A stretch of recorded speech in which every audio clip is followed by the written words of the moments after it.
तयाना ठेकन बैठले पीपल के छाव के छामाया वाले ले ना बैठ ले थवा काबर की मनुष्य के चोला दोबारा नहीं मिलेगो कैसे कैसे ये दादी मौका हम मिल के रही मनुष्य चोला पाए खातिर हाँ आने वाले समय में मौका में नहीं का नहीं मिलेगा तो भगवान जाने सही बात है गा तो फिर से तोला के खाओ का बीता सत्य पुरुष सतेना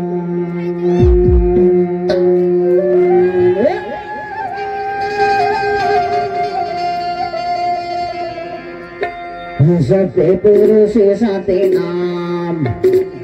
भैया साठ वाले थोड़ा थोड़ा इनको दे दीजिए, ज्यादा मत कीजिए। आपका वोल्टेज नहीं मिलता हमको मालूम है, थोड़ा सा जनरेटर के लिए व्यवस्था हो रहा है। सत्य पुरुष सते नाम हिया साहिब बैठा बदिया बाहु सत्य पुरुष सते नाम हिया साहिब बैठा बदिया हिया साहिब बैठा बदिया बाहु हिया साहिब बैठा बदिया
सत्य पुरुष सते